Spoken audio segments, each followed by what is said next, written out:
कि धर्मांतरण को लेकर राजनांदगांव पुलिस ने जो कार्रवाई की है वो अब तक की सबसे बड़ी कार्रवाई है। धर्मापुर गांव में धर्मांतरण और अवैध चर्च का आरोप, जिसके बाद पुलिस में शिकायत, अब जांच में बड़े खुलासे हुए हैं। धर्मापुर में अवैध चर्च संचालन को लेकर के एक आवेदन प्राप्त हुआ था, जिसके ऊपर से बाद में एफआईआर किया गया। उसमें ये तथ्य सामने आए कि उनके द्वारा कुछ नाबालिग बच्चों को अपने पास रखा गया था। फंडिंग को लेकर बातें कही गई है, इन्हें पैसा कहां से आता है ये भी खुलासा हो गया है। साथ ही साथ धर्मांतरण के पीछे क्या मकसद होना चाहिए उन बातों का जिक्र किया गया है। तो जितने भी लोग इसमें इन्वॉल्व थे अब तक के, उन्हें भी नोटिस दे करके आगे बुलाया जाएगा ताकि इसमें और फर्दर जांच की जा सके। साथ ही इसमें जो फाइनेंशियल एंगल है कि इतने बड़े खर्च को लेकर के किस तरीके से उनकी फंडिंग आ रही थी, उसके संबंध में भी जांच की जा रही है। जो लोग कहते हैं ना कि धर्मांतरण को लेकर धर्मांतरण नहीं होता है, धर्मांतरण संगठित नहीं है, लेकिन इस मामले में आपको पता चलने वाला है कि किस तरह से इनका नेटवर्क फैला हुआ है जो ग्राउंड पर जाकर लोगों को धर्मांतरित करने का काम किया जा रहा है। नमस्कार, जय जोहार, जय छत्तीसगढ़। मैं यशवंत साहू, आप देखना शुरू कर चुके हैं भिलाई टाइम्स और आगे आप वीडियो में देखने वाले हैं कि धर्मांतरण को लेकर राजनांदगांव पुलिस ने जो कार्रवाई की है वो अब तक की सबसे बड़ी कार्रवाई है। राजनांदगांव एसपी अंकिता शर्मा की टीम ने वो खुलासा किया है जो अब तक छत्तीसगढ़ पुलिस ने नहीं किया था, या फिर छत्तीसगढ़ के किसी भी जिले की पुलिस ने नहीं किया था।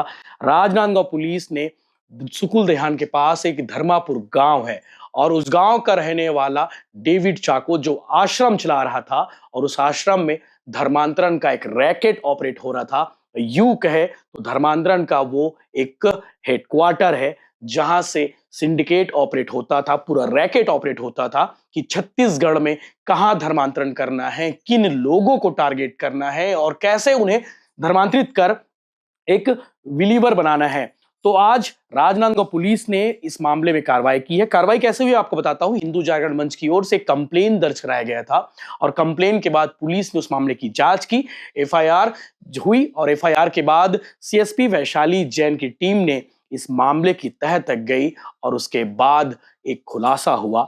डेविड चाको नाम के उस शख्स को पकड़ा गया जिसके कब्जे से 15 से 16 लड़कियां, नाबालिग लड़की जो कोंडागांव, कांकेर, बस्तर, सरगुजा इलाके की थी, उन लड़कियों को बरामद किया गया और उसके बाद सीडब्ल्यूसी के थ्रू उन लड़कियों को वापस उनके घर भेज दिया गया है।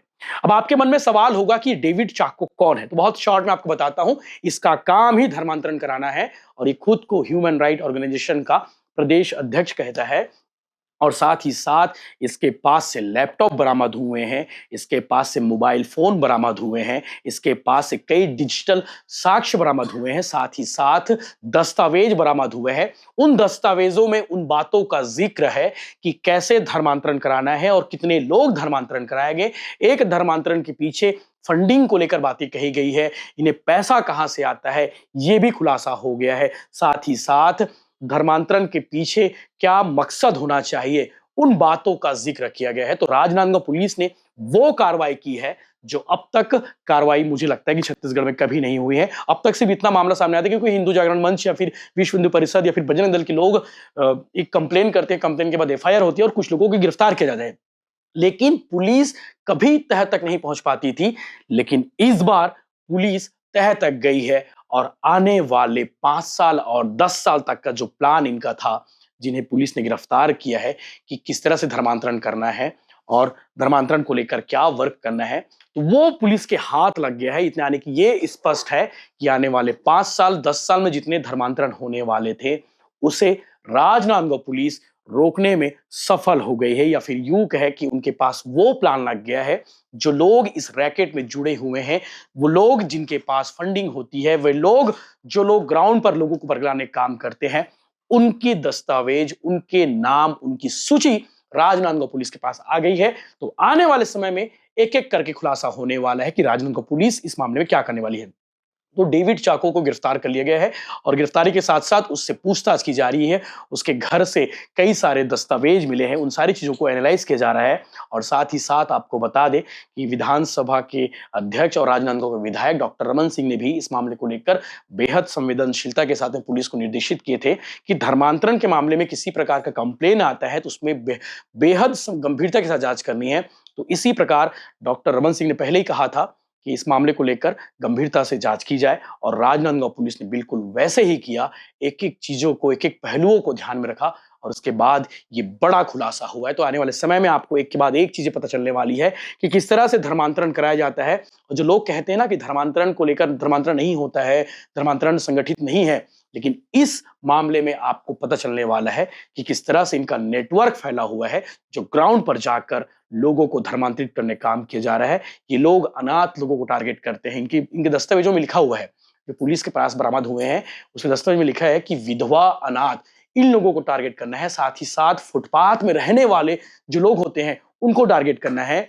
जो गांव के जो ट्राइबल बेल्ट में रहने वाले लोग हैं, उन्हें किस तरह से धर्मांतरण करके चर्च बनवाना है गांव में, उन सारी चीजों का जिक्र किया गया है। तो राजनांदगांव पुलिस के पास में आने वाले 10 साल का प्लान पकड़ा गया है, वो प्लान जो इन लोग ग्राउंड पर एग्जीक्यूट करने वाले थे। तो राजनांदगांव एसपी अंकिता शर्मा को सैल्यूट है कि उनकी टीम ने ये बड़ी कार्रवाई की है। और छत्तीसगढ़ के डीजी साहब ने भी इसको लेकर कहा था कि ऐसे मामलों में बिना देरी की कार्रवाई की जाए।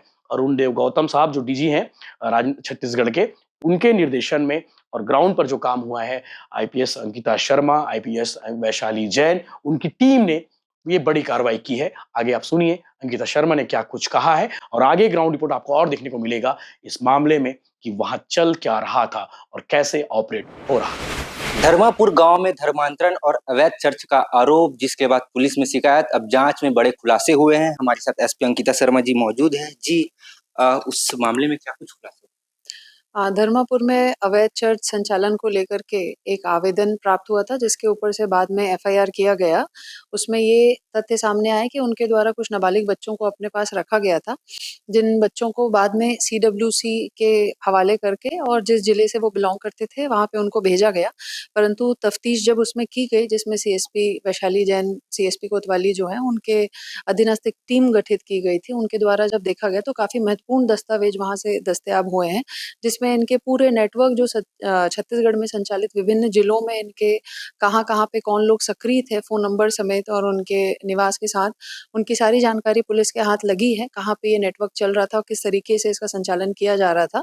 तो जितने भी लोग इसमें इन्वॉल्व थे अब तक के, उन्हें भी नोटिस दे करके आगे बुलाया जाएगा, ताकि इसमें और फर्दर जाँच की जा सके। साथ ही इसमें जो फाइनेंशियल एंगल है कि इतने बड़े खर्च को लेकर के किस तरीके से उनकी फंडिंग आ रही थी, उसके संबंध में भी जाँच की जा रही है। विदेशी से भी फंडिंग आई है और कितने इसमें विदेशी फंडिंग के संबंध में अभी तटस्थ कुछ कहना संभव नहीं है, क्योंकि इनके वेरियस ऑर्गेनाइजेशंस जो बाकी स्टेट में भी ऑपरेट करते हैं, तो हो सकता है वहाँ पे फंडिंग के द्वारा डीरूट किया गया हो। तो ये सारी चीजें जांच के दौरान पाई जाएंगी। कितने आरोपी और हो सकते हैं इस मामले में, गिरोह किस पे काम? जितने भी अभी तो नोटिस शामिल किया गया है उन लोगों को, और उसके बाद ही पता चलेगा कि कितने लोग उसमें हैं। परंतु एक प्रमुख आरोपी हैं जो इसे सिंडिकेट के तौर पे चला रहे थे। और सबसे महत्वपूर्ण बात यह है कि इसमें आने वाले समय के लिए इनकी जो प्लान्स थे, कमिंग ईयर के लिए या 2026 के लिए, 27 के लिए या 2025 में इनके द्वारा क्या कुछ प्लान किया गया था, क्या किया गया है, उसकी सारी ये जानकारी पुलिस के हाथ लग गई है। बड़े-बड़े प्रोजेक्टर भी वहाँ मिले हैं, तो किस प्रकार का काम? काफ़ी बड़े प्रोजेक्टर्स वहाँ पे मिले हैं, जो कि यूएस मेड प्रोजेक्टर्स थे, $1000 जिनकी कीमत लिखी थी उसमें पुराने रेट्स में। तो उसमें ऐसा प्रतीत होता है कि जंगलों में जहाँ पे इलेक्ट्रिसिटी की सुविधा नहीं है, वहाँ पे सोलर चार्ज्ड प्रोजेक्टर्स को चला करके ये अपनी चीज़ों को दिखाते थे, क्योंकि काफ़ी सारे डिजिटल एविडेंस जो लैपटॉप, आईपैड के माध्यम से हमें मिले हैं, तो उसमें काफ़ी अच्छे पीपीटीज़ कुछ ऐसे सामने आए हैं पुलिस के लिए, जो एक महत्वपूर्ण दस्तावेज बन सकते हैं, एविडेंस बन सकते हैं। और इनके बारे में भी तफ्तीश की जा रही है। उन प्रेजेंटेशंस में क्या बताना है, क्या सिखाना है, उसको लेके काफ़ी जानकारी मिले तो संभवतः उसे ही प्रोजेक्टर में चलाया जाता रहा होगा। नाबालिग भी वहाँ मिले क्या? वहाँ परिजनों की अनुमति थी? किस प्रकार नाबालिग को? इस संबंध में जांच की जा रही है, क्योंकि पुलिस के पहुंचने के जस्ट एक दिन पहले नाबालिगों के जो पेरेंट्स थे, उनके द्वारा लिखित में एक स्टैम्प पेपर में साइन करवा के लिया गया था। पर ये देखने और समझने का विषय है कि यह किसी प्रलोभन में किया गया है या भय में किया गया है। आखिरी सवाल, क्या वो जो चर्च है वो अवैध था और क्या वाकई वहाँ धर्मांतरण हो रहा है? यहाँ पे जो चर्च था, जब उसका रजिस्ट्रेशन देखा गया तो वो एक डी एडिक्शन रिहैबिलिटेशन सेंटर के रूप में रजिस्टर्ड था। परंतु जब लैपटॉप से हमें कुछ प्रेजेंटेशंस मिले तो उसमें ये पता चला कि उसमें एक फ्लोर रेसिडेंस के लिए, एक फ्लोर डी एडिक्शन सेंटर के लिए और एक फ्लोर चर्च के रूप में संचालित किया जा रहा था। तो चर्च का उनके पास कोई भी निर्धारित अधिकारी से कोई भी ऐसा रजिस्ट्रेशन नहीं करवाया गया था, तो डाउटफुल है।